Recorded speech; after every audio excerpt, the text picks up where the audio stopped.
Alam niyo ba kung bakit nagustuhan ko si Duterte sa war on drugs niya? Dahil may mahal ako sa buhay na nagbago dahil sa kanya. Natatakot silang maitumba, kaya tumigil sila. Alam ko hindi siya perpekto, marami rin siyang pagkakamali. Pero marami siyang nagawa para protektahan ang bansa. Ito, sasabihin ko sa inyo kung bakit ayaw ko ang ICC.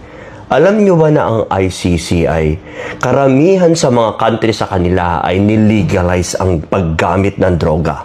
Dalawa ito, decriminalization at legalization. Ano ang decriminalization? No criminal charge but fines or treatment applied pag gumamit ka ng droga. Legalization, no penalties at all. Katulad ng Canada sa paggamit ng cannabis. Katulad ng Portugal. Decriminalize all drugs. Katulad ng cocaine, heroin, cannabis for personal use. Pwede kang gumamit ng drugs for personal use. Okay, mga kahasang? Netherlands, short drugs like cannabis. Ganun din, hindi rin krimen ang paggamit ng cannabis sa kanila. Okay? Hard drugs, cocaine, heroin remain illegal but small-scale profession often leads to a treatment, not jail. Switzerland, Czech Republic, Spain, Germany, Uruguay, at Canada. Lalo naman sa Canada, yung cannabis, di ba? Bakit tayo pumapayag sa ICC na magpa-under sa ICC kung itong mga country ito ay nililegalize na yung paggamit ng droga? Panoorin niyo yung susunod na video. This is Portland, Oregon, the city that decriminalized every drug. This is Portugal, the country that also decriminalized every drug, but with insanely different results. What is the difference between Portugal's decriminalization and Portland's? Well, the idea is legalize all drugs. Why has Portugal had great success while Portland has failed? Today, 2024, is in people's faces.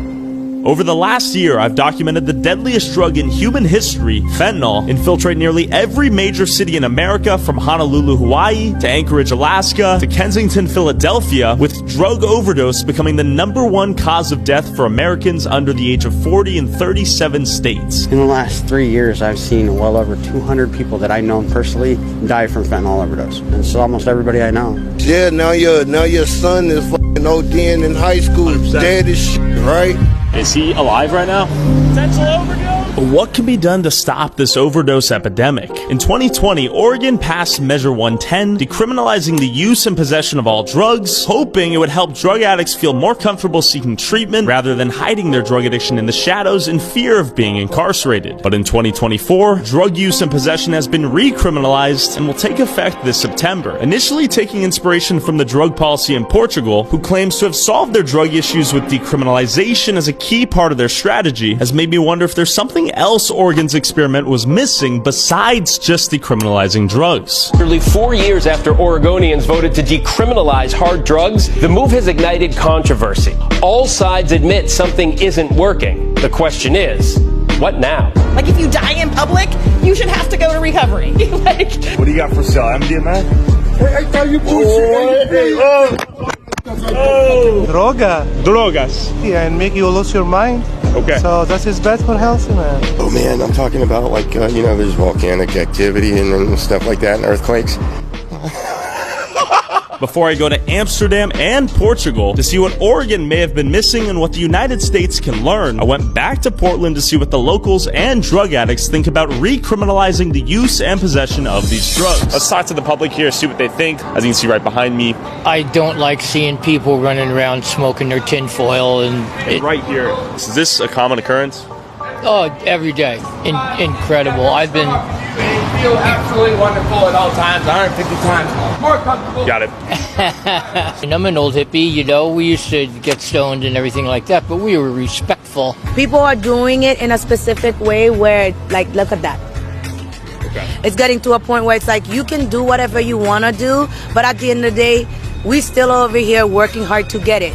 We all could be homeless. We all could be on these kind of things, but at the end of the day, we choose to get out and walk a certain way and carry ourselves. We all have the capabilities to be less than, but we're choosing, like, we're having a conversation, we're dressed a certain way. It basically gave open rein for everybody to just do dope. I'm not saying prison or jail is an alternative or is the best solution. I don't know what the best solution is. How has the open-air drug use impacted your business, if at all? People don't feel safe. People coming here, for example, like tourists, may think, oh, I'm not safe here. But I do feel like, like a lot cleaner here than a few years back.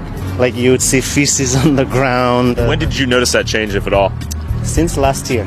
I think there are people who have straightened out their lives because of maybe a rude awakening that incarceration presented in their lives, but I know that it's a revolving door. I would rather see other approaches tried. Do you think Portland had enough time to see the results that they were intending? No, and I also think we're such a political hotbed, both just locally and nationally, that the atmosphere isn't appropriate for it. I think there's just too many ulterior motives. There's a lot of money to be made in the justice and criminal systems, as well as like the recovery systems, and like our culture is another variable that's not always perfectly transferable to a place like Europe either. Do you think it's a good thing to be able to use drugs in public and not be charged? No? No, hell no. To be honest, there's just smells like I think it exacerbated it. I think that it just made it a lot. You started seeing more of it everywhere. Instead of being something people did, behind closed doors, it was out in the open. We were enabling and even promoting drug use. They could go to a number of different organizations, and get clean needles, and I understand the reasoning behind that. Sure. Clean needles, crack pipes, whatever you wanted, they'd hand it to you, but they weren't really giving them resources. Like, this is where you can go if you want to get clean. And they weren't trying to help them get their lives back together so that they could have a good life and a quality of life. They were just enabling their drug use. there needs to be consequences. If there's no consequences, then people are going to do whatever they want. Is it dirtier or more clean in the last month out here in Portland? Man, with us, with Central City concern out here, it's cleaner. And I just noticed this syringe drop box right there. Do you have to empty those? Man, I got a syringe drop box right here. Do people even use those, or do they just throw them on the ground? I don't know. Okay. I know that people do throw them on the ground, though. But they do a lot of, man, people look at these people like they like animals and shit. Man, it's not true, because a lot of them actually do have a little pride, man, as human beings, you know? Bars? If that were a needle on the ground, you'd go. Yeah, I wouldn't. Boom! Needle fumble. This is happening everywhere, right? It is. Philly, Kensington. You seen Skid Row and shit? No, but today.